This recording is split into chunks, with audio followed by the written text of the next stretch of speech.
விஜய் மல்லி ஸ்டோரியோட latest update எப்படி இருந்தது? அப்கமிங் ஸ்டோரி லைன் எப்படி மூவ் ஆகும்? அப்படிங்கிறத பத்தி தான் இந்த வீடியோல நாம பார்க்க போறோம். இந்த சுடர் எப்ப தான் சிக்க போறாங்க? ரொம்ப நாளாவே இந்த சுடர் இப்ப சிக்கிருவாங்க, நாளைக்கு சிக்கிருவாங்க அப்படின்னு சொல்லி நம்ம எல்லாருமே ரொம்ப ரொம்ப எக்ஸைட்மெண்ட்டா காத்திருக்கும். ஆனா ஒவ்வொரு தருணங்கள்லயுமே அவங்க ரொம்பவே கிளவரா எஸ்கேப் ஆயிடுறாங்க.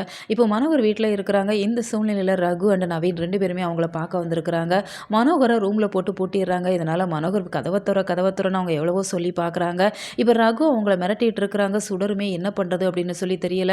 நான் என்ன பணம் காய்க்கிற மரமாக வச்சுருக்கிறேன், என்கிட்ட ஏது பணம் அப்படிங்கிற மாதிரி கேட்குறாங்க. நீ இந்த தில்லாலங்கடி வேலைலாம் என்கிட்ட காட்டாத, எனக்கு இப்போ 50 லட்ச ரூபா பணம் வேணும் அப்படிங்கிற மாதிரி கேட்குறாங்க. என் கையில் சுத்தமாக பணம் இல்லை, நிச்சயமாக உனக்கு பணம் தரேன், நீ இப்போதைக்கு வீட்டை விட்டு வெளியில் கிளம்பு, எல்லா விஷயங்களுமே கெட்டு போயிடும் அப்படிங்கிற மாதிரி கெஞ்சிட்டு இருக்கிறாங்க. ரகுவோட ஃபேஷியல் எக்ஸ்பிரஷனை பார்த்தீங்கன்னாலே தெரியும், வேற லெவல். ரொம்பவே சூப்பராக ஆக்ட் பண்ணுறாங்க. ஏன்னா இந்த சுடர் நடிக்கிறாங்க அப்படிங்கிறது அவங்களுக்கு புரியுது அப்படிங்கிறதெல்லாம் அவங்க ஃபேஸ்லேயே அந்த எக்ஸ்பிரஷன்ஸ் எல்லாம் கொடுத்துட்ருக்குறாங்க. இப்போ ஒரு வழியாக ரகுவுமே அவங்கள நம்பி வீட்டை விட்டு வெளியில் போயிடுறாங்க. இப்போ மனோகருக்கு இதனால் கோவம் வருது. சுடர்கிட்ட கோபத்தை காமிச்சிட்டு இருக்கிறாங்க.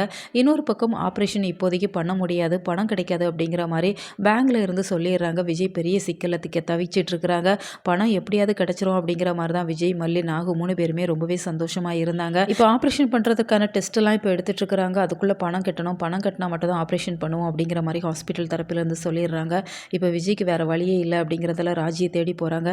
ராஜியுமே இப்போ விஜயை அவமானப்படுத்திட்டு இருக்கிறாங்க. இப்போ விஜய் பணத்தோட வருவாங்களா அப்படிங்கிற நிறைய எதிர்பார்ப்புகளோட அப்கமிங் ஸ்டோரி லைனை கொண்டு போயிட்டு இருக்கிறாங்க.